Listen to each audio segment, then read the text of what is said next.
With Wealth for Life, there is a little bit of personal care. We didn't go through the investing, and I don't think we would be where we are today. I would never go to a bank directly again. Let's do it together. They're giving me more confidence. We feel totally secure now. It was just easy. There's a capability there that we didn't even know we had. Stressful wise, Anthony's always there. After the first meeting, those fears were gone. They make us comfortable before we made the next step to invest. Who wants to work until they're 80? Seriously. We actually have seen the benefits. It's like nothing's changed, but we're getting wealthier every day. They've laid out the plan out for the next 20 years and it looks great. And I know exactly where I'm going. They really are the real deal. We feel included. I'm able to retire at a very younger age. We're in the process of building our dream home after 18 years being stuck in the one home. Financial independence for us and for our children. Build something for our son, Rocco. And set up our kids' futures as well. Set themselves up for life. They were amazing. So certainly will make a big difference to you. They changed our lives. We feel included. Go to Wealth for Life. Full stop.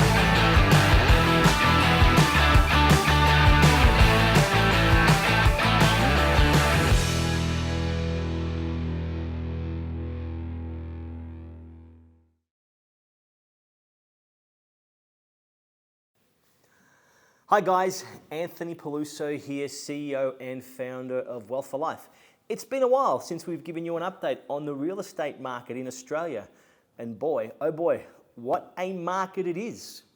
You'd have to have been living under a rock or on the moon or God knows where to not, to distance yourself from all the noise that's happening in the Australian real estate market. So we're going to cover off on a lot of questions that I know our clients have been asking us with regards to the real estate market, interest rates, inflation, where is the real estate market headed, fixed rates versus variable rates, but more importantly, what do we do moving forward?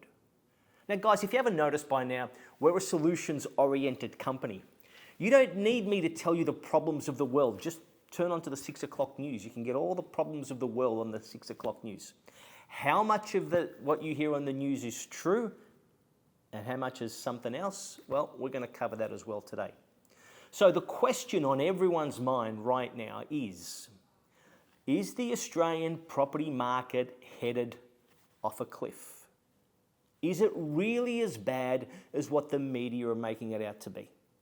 Or is it just a lot of hot air? Now, you may be surprised here, but for many seasoned investors and people that have, taken a likening to the real estate market and have been paying attention, for a lot of them, this is nothing new, right? For most of us that are in the real estate market, we have seen this before. We have heard all of this before. And some of us are even sitting there going, we told you so, okay? One of the things I can tell you about the real estate market, okay, and how it works with our economy, is that it is a cycle. The property market is a cycle, okay?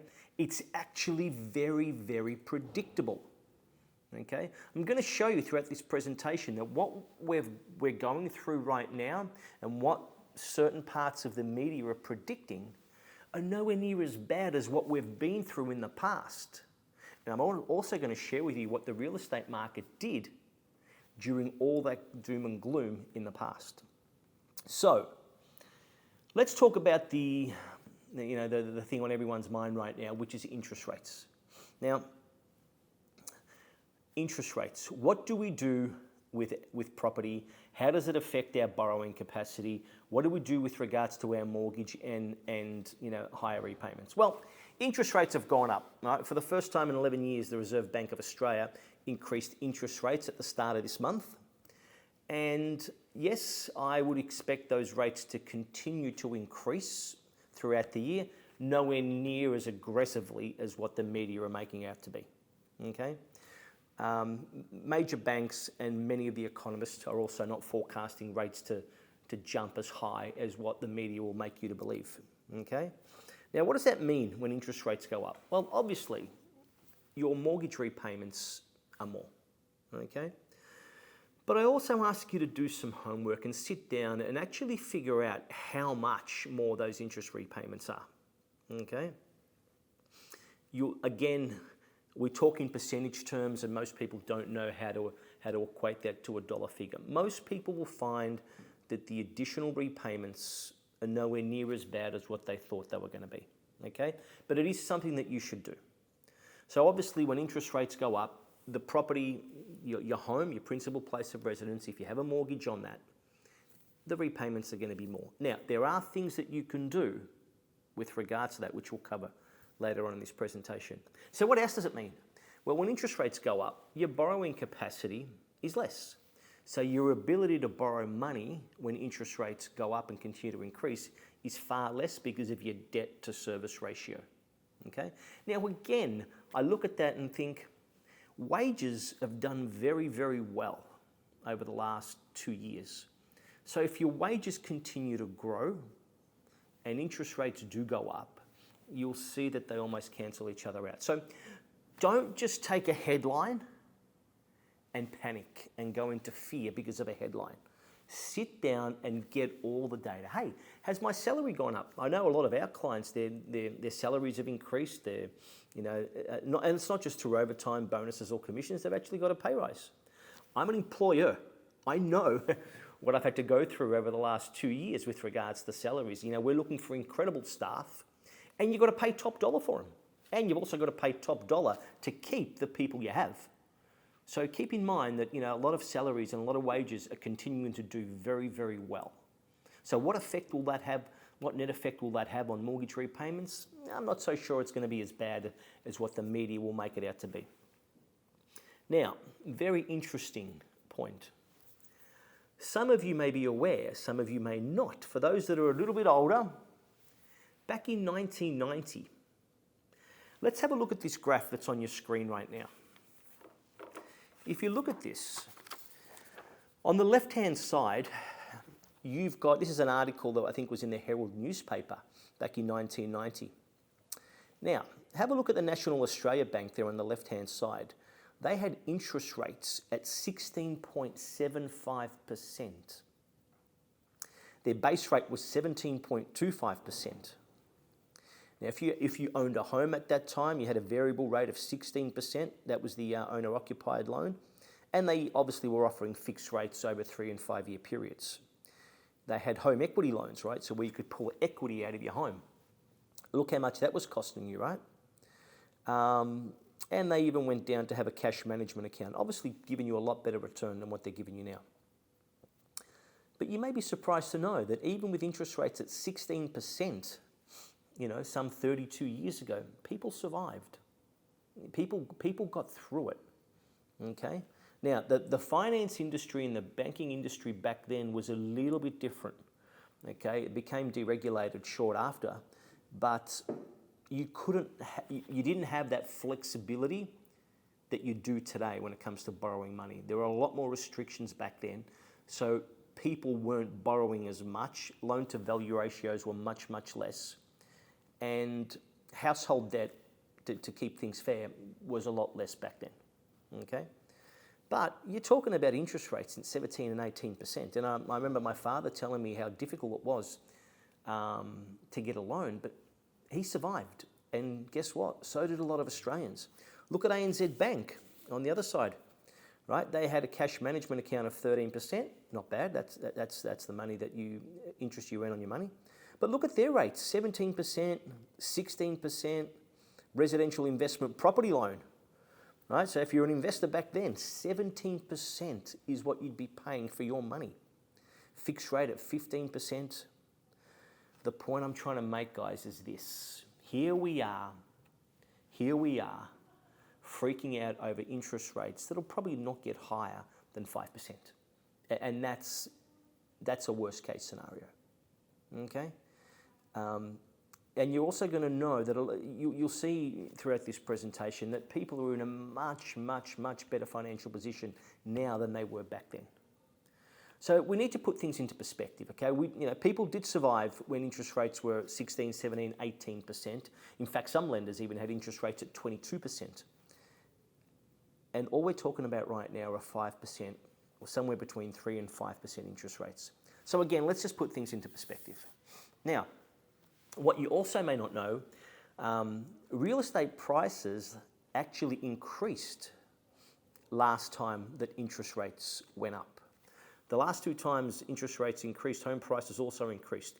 Have a look at 2002 to 2008. Prices were up by more than 30%, despite the cash rate increasing 3 percentage points during that period. Okay? Now again, back then, it's probably a much better comparison than to 1990 because we had a strong wage growth back in the early 2000s, and we are expecting to see the same thing moving forward. Okay? So again, the point I'm trying to make, guys, is sometimes when you read something in the press and in the media, you see one side of the story. You actually only see what the media want you to see. Okay? But there's always 2 sides to every story. Okay? So if you see a negative, you've got to be able to look at the positive as well. There are plenty of positives in the real estate market right now, which we're going to cover. All right. The cumulative inflation rate, I think end of March this year, sat just over 5%. Okay. Now, would I get too concerned about inflation? I know the government is trying to get that between 2 to 3%. And for those of you that don't know what inflation is, it's simply the devaluing of your money over time. Okay. The goods and services that we need to survive are costing us more year in, year out. Okay? So we need our incomes to at least keep up with inflation, and if not, do much better. Inflation will erode any equity, any cash that you have lying around, okay? This is why I'm not a believer of keeping money in the bank. It's actually, when people have money in the bank, there's one thing I know for sure. They have no wealth creation or investment strategy, okay? If you watch your money in the bank long enough, you can actually see it disappear. Right? That's the effects of inflation and any tax that you get on money you make. I don't see inflation sitting above, well, the cumulative rate's 5.1%, again, a misguided headline. Inflation right now is sitting at 3.7%, okay? So again, we need to put things into perspective. But the government does, for many reasons, need to keep inflation between that 2 and 3% threshold. Then we have the lovely federal election coming up, okay? Now again, if you recall the last few elections we've had, people behave in a similar manner. We're all looking for certainty, okay? And when there's an election, be it a state election or a federal election, we all sit on our hands and we all become spectators leading up to that election, all right? The reality is we're looking for certainty. I know as a buyer and as a seller and as a human being, we all want certainty. Okay, none of us operate too well or behave too rationally when there's uncertainty in front of us. So the federal election coming up, whether it's the Labor government or the Liberal government or any of the other people going for the top job, other political parties, it'll give Australia, it'll give consumers, the public, some certainty moving forward, okay? The behaviour has always been the same, okay? Let's see who's in government. And, our governments are very clever. They use property as a political tool to get votes, okay? Sometimes the positive and the negative. You would have heard about things like negative gearing, and if Labor government, I think it was a few years back, with looking at abolishing negative gearing. And right up until the Saturday evening, we all thought that government was going to get in, and bang, surprise, surprise. So I can understand human beings and consumers just sitting back a little bit, waiting for some certainty, and you'll get that certainty in the next 7 to 10 days. All right, but people want to know where the country's headed in terms of any change. They want to get an understanding of the government's fiscal policies and what the playing field looks like before they start making major decisions, such as buying their own home or taking out a big mortgage. Then you have the overseas political landscape. Now, again, what effect does that have in Australia? Well, we trade with a lot of these countries, with America, with Europe, with Ukraine, with Russia. Our export and import has been impacted significantly based on certain upheaval around the world. You've got the ongoing war between Russia and the Ukraine. Now, I can tell you a lot of builders, they get their materials from some of these countries, right? So just the supply chain uncertainty that a war creates means that less materials, not just in the construction industry, but in a lot of industries, gets halted. So it causes massive delays across multiple industries, okay? Which, dampens consumer confidence to some degree, all right? And then we have our media. Now, again, I'm not going to tell you guys what to do. I'll tell you what I've done. I stopped watching the news some 6-8 years ago, okay? I actually don't know why it took me that long. And again, you guys make your own decision and you have your own viewpoint on this, but I'm just going to give you my experience. Most of what you see on the news is all designed, the news, the media, they have one job and one job only: to keep you and I in fear so that we can be controlled. Harsh words, you may call it very extreme, but I ask you this question. Turn on the 6 o'clock news any night of the week and make a list of how many negative stories you hear and how many positive stories you hear, okay? Some of you may be shocked when you finally put your attention on this and become aware of this, okay? Nobody feels good after watching the news. The only time we feel good is if somebody else is doing it tougher than we are. But the thing I've realized with the media is this: they report the news. Whose version of the news? That's debatable. Is it the truth? Is it their version of the news? Are they giving you a vision of the news, one side of the news? This is where I empower you guys to go look and to go and observe yourselves. I'll give you a funny example. I was in Miami back in 2017. And I'm sitting in my hotel room and I'm looking at, I think, new president was being sworn in around that time. And I'm looking at the news and seeing all this upheaval and all this fighting and people not taking a very good liking to each other on the streets, let's say, right? And if you watch that, you think, oh my God, I'm going to stay locked in my hotel room. I ain't going out for anything. And then a day later, I'd go through Miami, the streets of Miami there, where all the fun was. And guess what? What I saw in the news and what happened in real life, two totally different versions. So just be careful of what you look at and what you believe on the news, okay? I can tell you from my own experience, and you can go do your own research yourself. Every time the media tells you the property market is going to crash or drop or go backwards, it actually does the opposite effect, okay? The news is all about ratings, okay? The newspapers are all about how many newspapers they can sell. It's all about how many eyeballs they can get. Fortunately, good news does not travel, bad news does. Okay, this is why you always get that higher ratio of bad news versus good news. There is so much good news in the world. There's so many people doing well. There's so much positivity out there. It just never gets reported. So you observe and you listen to what the media wants you to hear and see, and then you make decisions and come to conclusions based on that. I understand that. That's the way we've been brought up and programmed. But I empower you guys to go out there and just look with your own eyes and see if what you see out there in the real world is the same as what's portrayed on the news. Do your own research, okay? Every time that the news talks about, or the media talks about the market crashing or going backwards, guess what? And I'm going to show you a graph a little bit later on. The market does the opposite, okay? Surprise, surprise. So, in fact, we'll look at that graph right now. Now, as you can see, that graph in front of you right now, let's have a look at the real estate market going back all the way to 1960, okay? Now, you can get a lot of this information, this graph, you can get the data on this graph from the Real Estate Institute of Australia and the Reserve Bank of Australia. Now, if you have a look at the blue line is what I want to get you to put your attention on, right? Back in 1982, AIDS came out. And back then, I even remember as a 12-year-old kid, right?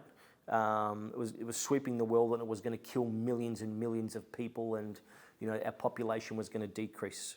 The market went up. Back in 1983, tax deductions and property depreciations were abolished, right? The market went up by 16%. In 1985, capital gains tax was introduced, okay? Again, that meant property prices would no longer rise. The market went up by 6%. We had that beautiful stock market crash, right? As a 17-year-old kid, that's all I heard about, right? The stock market crash. Look what it did to the property market in 1987, up by 23%, right? And you can have a look there, as you go on throughout the years. The only time the market really took a dip was between 88 and 91, and by what? No more than 3.5%. Now let me ask you this question. Over the last 60 years, you've had a market that's only gone backwards 4 times over 60 years. That's once every 15 years. You know what? Property is a pretty safe bet. I would take an asset class that only goes backwards once every 15 years. Okay? So put things into perspective, guys, okay? Go look yourself and just be careful what you hear in the media, right? Seasoned investors and people that have been in the property game for a long time, this is nothing new to them. In fact, it's predictable, okay? You can actually set your clock to it, okay? Just go out and have a look, okay? The news has an agenda, right? The media has an agenda. When they're short on stories, they need some salacious stories to get eyeballs, to keep you glued onto the news. And you notice these stories about real estate, they always play them at the end. Why? Because they want to keep you hooked for the whole 30 minutes and then give you the story that you came to watch right at the end. All right? So, why I believe property prices will remain strong over the coming years.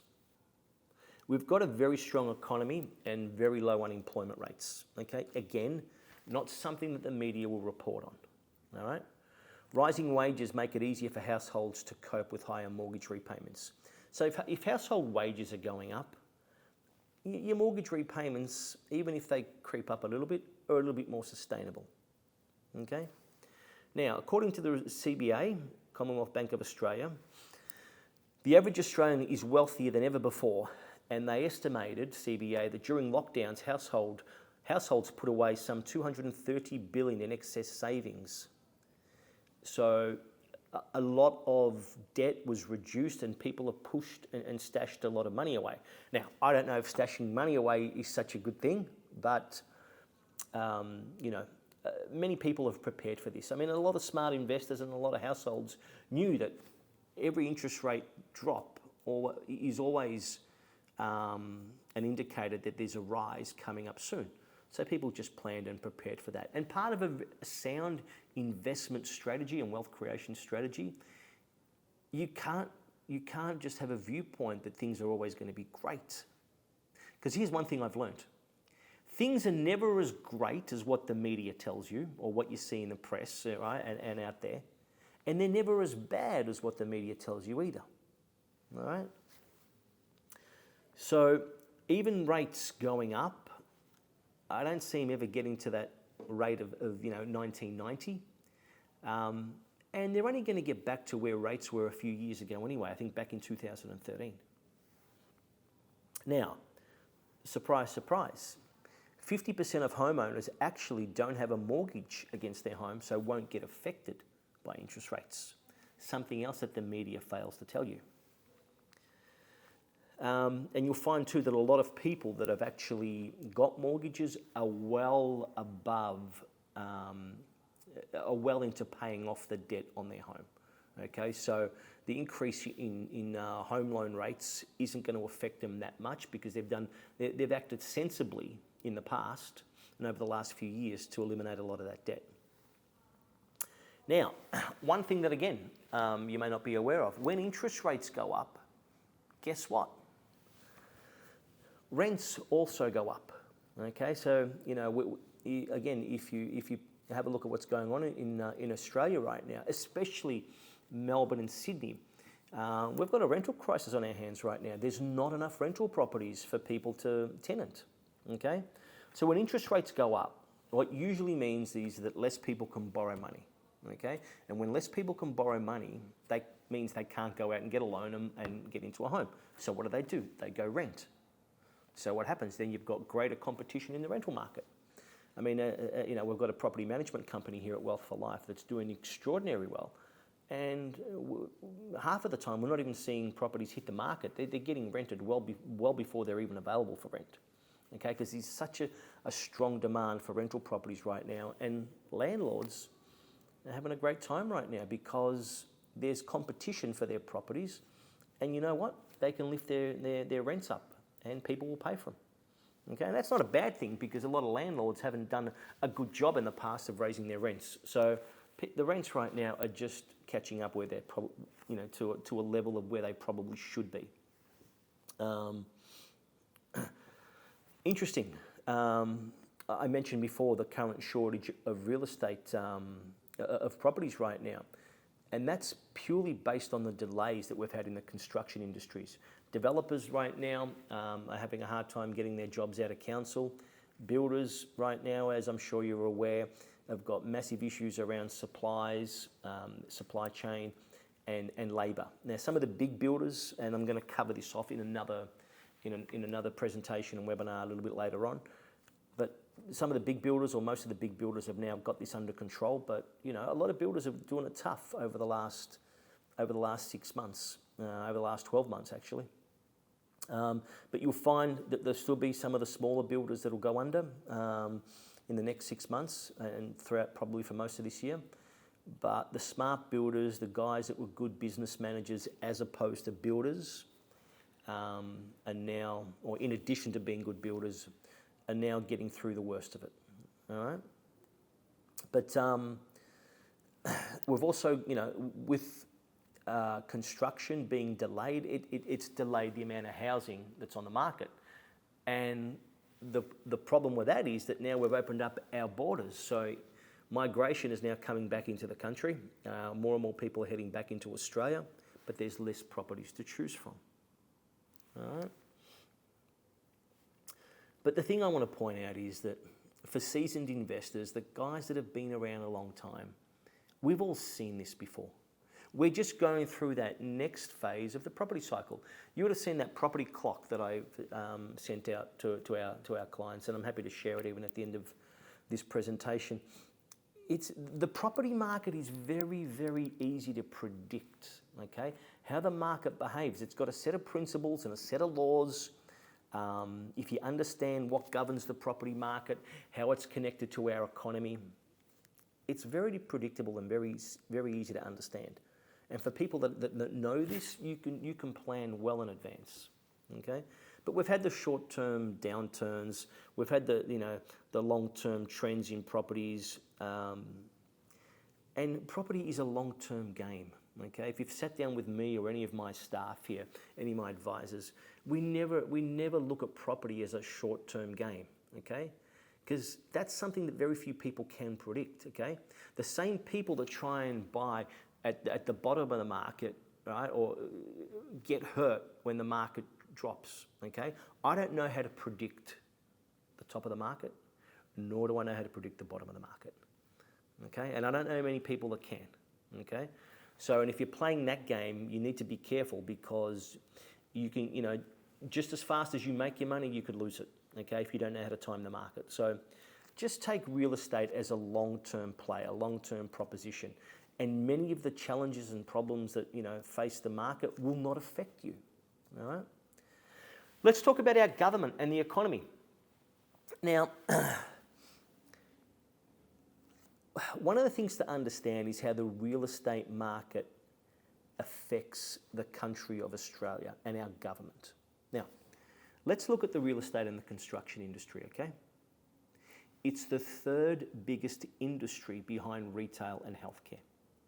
I think it provides 1.4 million jobs across Australia. Now, let me ask you this question. Where does the government get a majority of its income from? Exactly, taxes, okay? So don't you think the government would have a vested interest in supporting the third biggest industry in Australia? You see, if the property market, if the real estate market so-called crashed, as all these doomsayers are saying out there, which now have become quite boring because their predictions have never ever come true. But if the real estate market was to go backwards like these guys would say, do you know what that would do to the economy? Do you know what that would do to employment? Could you imagine having to let go over 1.4 million people that have something to do with the real estate and construction industry? The government has a vested interest, if you haven't figured this out already, in making sure the property market, the real estate market, continues to move in the right direction. Having too hot a market is not good for the economy. Having a market crash is certainly no good for the economy. Okay? And there's so much evidence of this in the past. Okay? You've got, first homeowners grants, baby boomer grants, building grants. Just look at what the government did during COVID. Okay? When people were let go or lost their jobs, what did the government do? They eased the pain, okay? Or they made it more attractive for people to get into the market. So that's another reason why I don't think the market's going to go south the way that most people are predicting. It's, when people talk about a 10, 20% drop in property prices, it's clear to me they have no idea about the Australian economy. Our government makes money from what? Income taxes, right? Number one form of income. Where else does the government make money from? Well, other taxes such as stamp duty, right? So the levy that you pay, the duty you pay when you buy property, okay? Then when you've got property, so you've got to pay stamp duty to purchase, you then purchase the property and you pay land tax. Yes, you don't pay it if it's your own home, and there are some stamp duty incentives right now with regards to buying your own home. When you sell property, you pay capital gains tax. So you get in, you pay tax. You hold, you pay tax. You exit, you pay tax. The amount of money our government makes from the real estate market, ask yourself this question: why would the government let the market drop? They would be the biggest losers. Did you ever work that out? The people that make more money from the real estate market than anybody else is our lovely government. Okay? So why would they let a property market collapse? Okay? They have a vested interest, their own personal vested interest in making sure the market continues to move in an upward direction. Okay? So look at the big picture here and don't get too caught up in the detail or the headlines that the media gives you.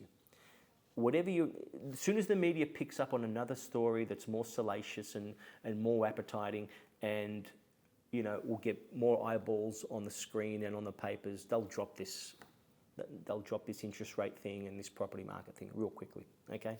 Why? Because it's happened so many times before, okay? There are patterns.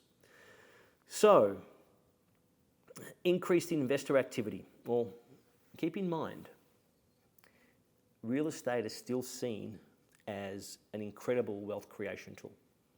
And it's not going to change, okay? Interest rate, now, I'm not talking about the mortgage on your home here, okay? I'm talking about using real estate as a wealth creation tool, investing in real estate. And as I mentioned before, real estate investors don't really get too perturbed by interest rates going up. Why? Well, the more interest rates go up, the more they can claim on their tax, but more importantly, the more rents go up. So the net effect for an investor is very, very, very little. There are more advantages to real estate investors when interest rates go up than when they go back, when interest rates drop, okay? Let's cover some of them. And interestingly enough, just last Friday, Westpac Bank sees the Melbourne property market growing by 8% in 2022. Now, I take an 8% growth rate. When we sit down with our clients and we go through some wealth planning and some financial modelling, we're always telling our clients, work off a worst case scenario. I mean, we had our clients' portfolios in the last 2 years, did 16 to 23% per annum, respectively, over the last 2 years. Okay, but you can't plan on that. You can't bank that, right? That's something that happened over 2 years. Okay, do your research again. The real estate market sits anywhere between 8 to 10%, depending on whether you're purchasing in Victoria or Melbourne or Sydney, all right? So work off a growth rate that doesn't disappoint you or anybody else, especially your household, all right? Now, what are the opportunities that I see moving forward in this new climate, okay? Now, again, I mentioned this at the start of the presentation. You need to be able to see the opportunities in every situation. It's useless to just see opportunities when things are going great, but it takes somebody, somebody with a lot of skill, right, and a lot of confront to be able to find opportunities when things aren't going great in a negative situation. So let's have a look at some of the opportunities that exist out there for you, both as a homeowner and as an investor. Warren Buffett said, "When others are fearful, you should be greedy. And when people are greedy, you should be fearful." Okay? It's no surprise that if you want to be successful, look at what 95% of people do and just do the opposite. Okay? Very simple rule I learned 20 years ago. All right? It's not popular because you will find yourself isolated in one corner with everybody else in the other corner.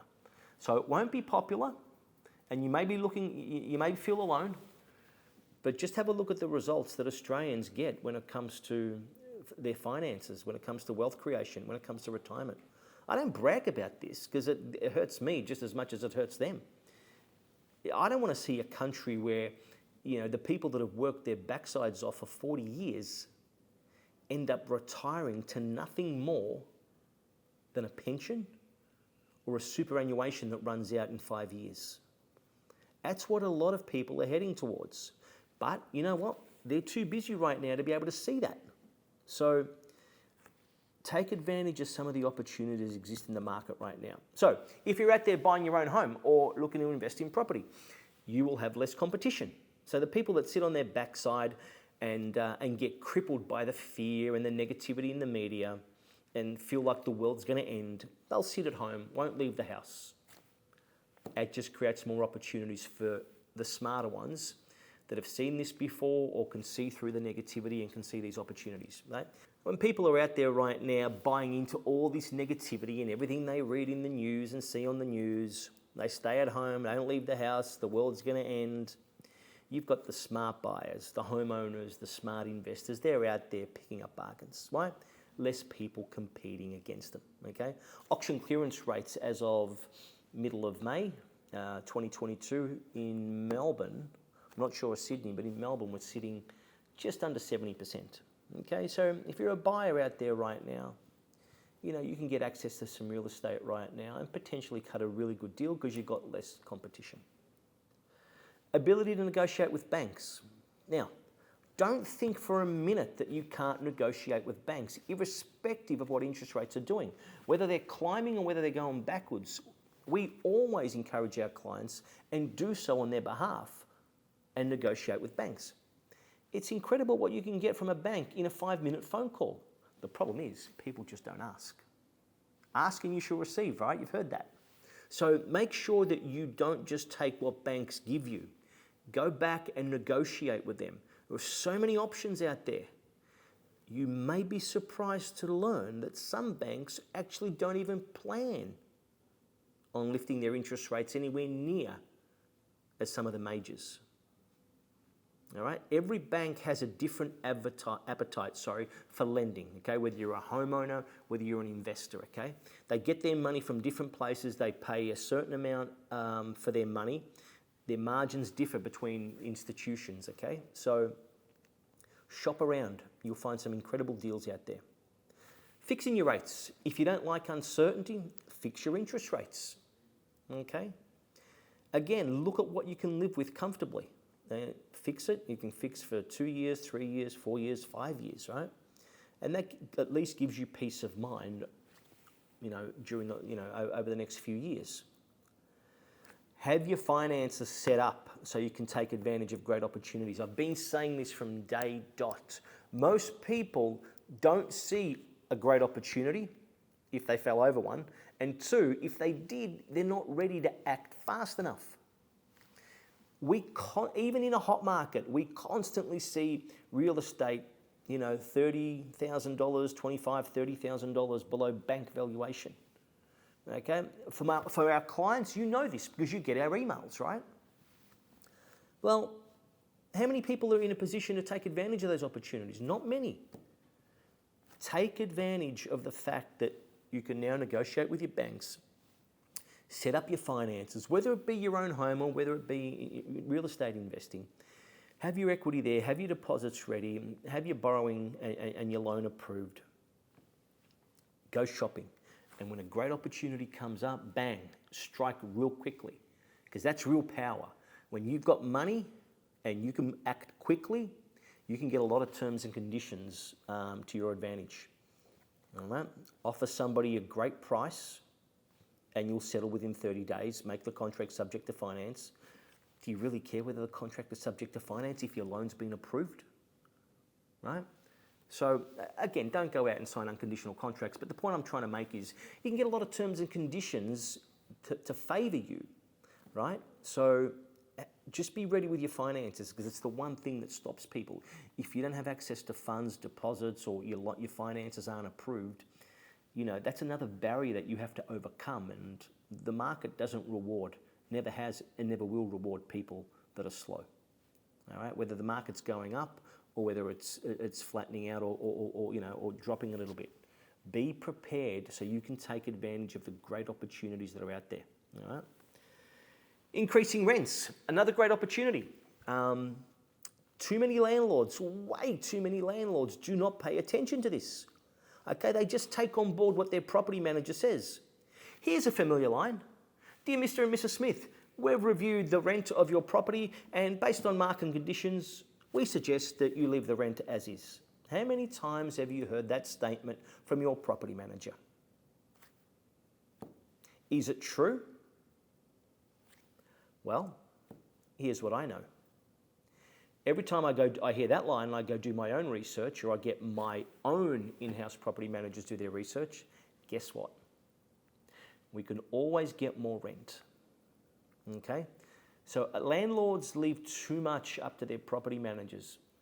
Now again, you may think that I'm coming across harsh here. I'm not. I love people.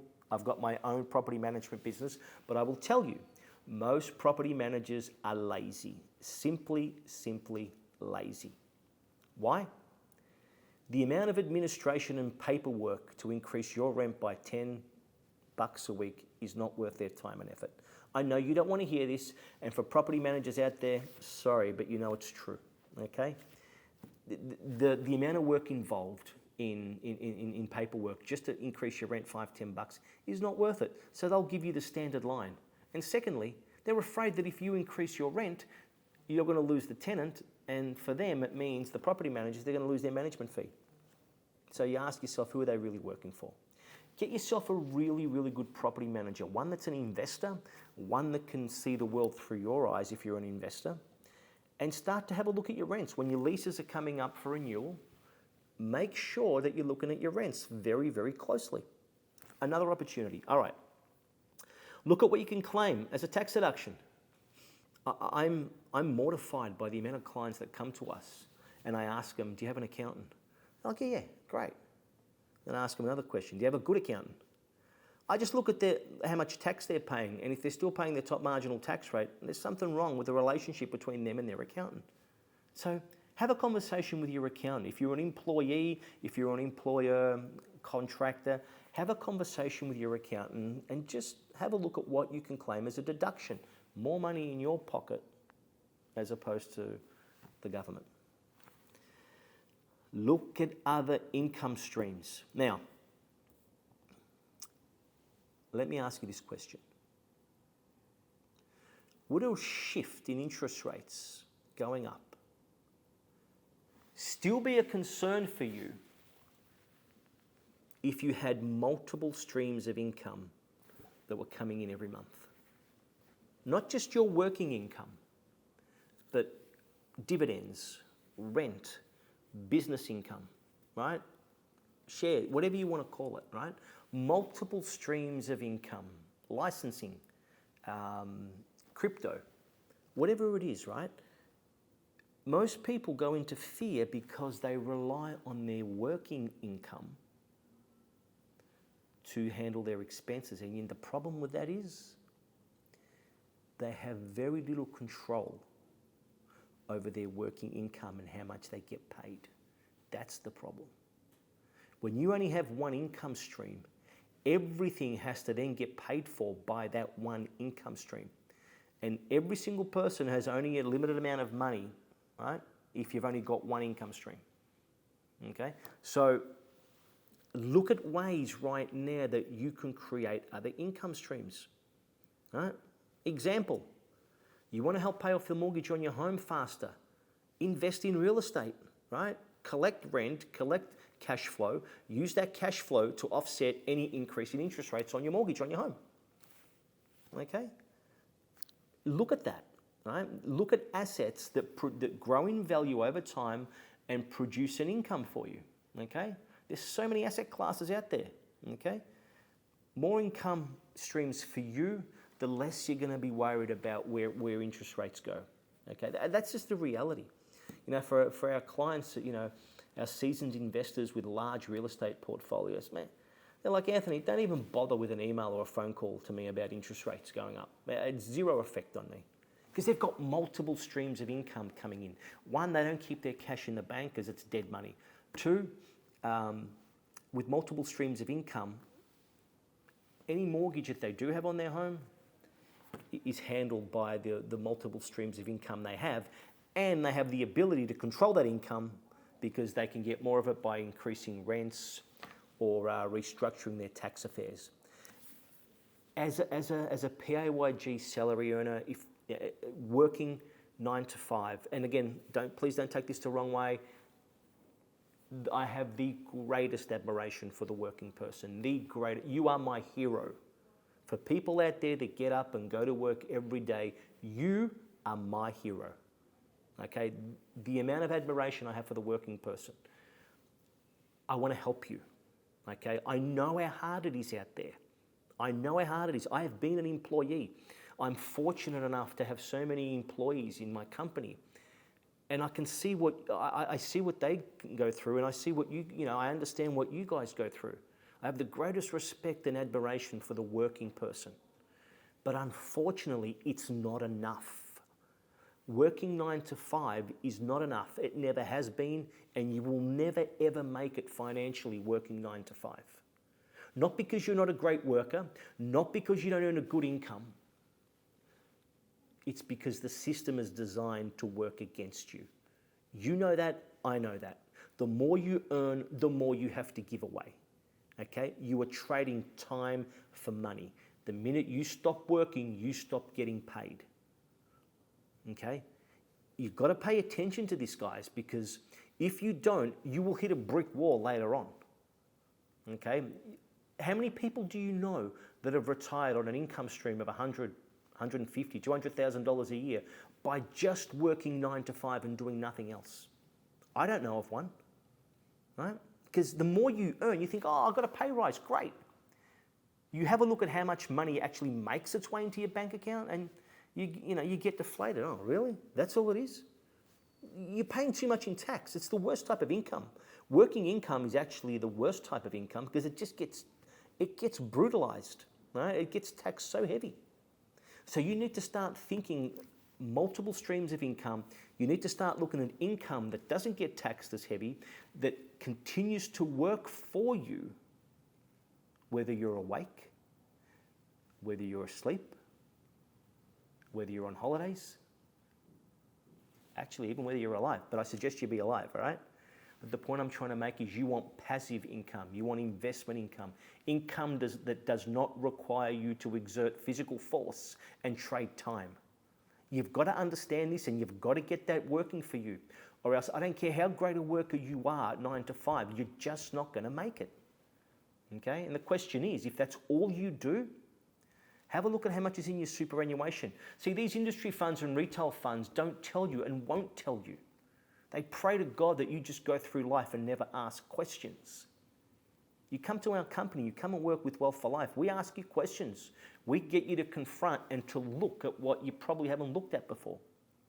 all right? But you're not going to make it financially. You will struggle financially if all you do is work 9 to 5, all right? So take that working income and use it to produce passive income, all right? Take assets that appreciate in value, now, whether it be shares, whether it be managed fund, whether it be real estate, residential, commercial, whatever. Get into assets that appreciate in value and cash flow you every month. And then you've got a chance when you stop working, all right? So those opportunities and people wanting to create wealth from real estate are always going to be there, irrespective of what interest rates do. And that, my friends, is why I still believe the real estate market is going to be very, very strong in the years ahead. Okay, the underlying fundamentals are still very strong. Wages are increasing. Household debt is nowhere near as bad as what it's made out to be. Rents are going up. We've got a federal election coming up, and I promise you that the government's probably going to throw more incentives out there. I think they were speaking about people using, I think, $40,000, $50,000 of their superannuation to go buy their own home. Right. What's that going to do to property prices? Right. So don't sit on your hands and do nothing, because if you do nothing, you know what the result's going to be, okay? You need to make an informed decision though, right? So come in at Wealth for Life. Here we are in South Melbourne, 1300 793 877, or hit us up at wealthforlife.com.au and come and have a chat to us. Come and have a coffee with us. There's many people that come and sit down and talk to us who just get some advice and do nothing, and that's okay. But you walk away with a lot more knowledge, a lot more information, so hopefully you then can go make an informed decision. But when you don't have knowledge, when you don't have information, and when you don't have somebody to communicate with, you're going to be left on that 9 to 5 system. And that is a scary system. Right? Do your own research. How many Australians retire well below the poverty line by the time they reach 65? It's ugly. It's scary, right? Because we don't have this conversation that we're having today. So take the opportunity right now to have a look at your situation, have a look at your finances. I see opportunities everywhere in the real estate and the finance markets right now. Take advantage of these opportunities to look after you, your family, your children, your loved ones, and put yourself in a position where you don't have to have this constant battle and conversation in your head about money, worried about money, stressed over money, not being able to talk to your partner about money, being restricted financially, so you have to live a diminished quality of life, or one that you certainly weren't hoping to live. So have a look at your situation right now. Take advantage of the opportunities that are everywhere in the market. Give us a call. We can do a Zoom call with you. We can do a face-to-face call with you, and have a look if it's something that we can actually reduce debt right now. We've got clients that have paid off the mortgages on their home in 3 to 7 years. Right? Not that difficult. Very easily, actually. Very, very easily. So have a look at if you want to reduce the mortgage on your home, how to reduce repayments on your home, how to get your real estate portfolio working for you. But more importantly, whatever decision you make sure it enhances your life as opposed to taking away from you. Thanks, guys. I hope you enjoyed this update. I hope you enjoyed this presentation. If there's anything else you need, hit me up or my company, 1300 793 877, or go to wealthforlife.com.au. We would love to have a chat to you. More importantly than anything else, stay safe, and we'll see you soon.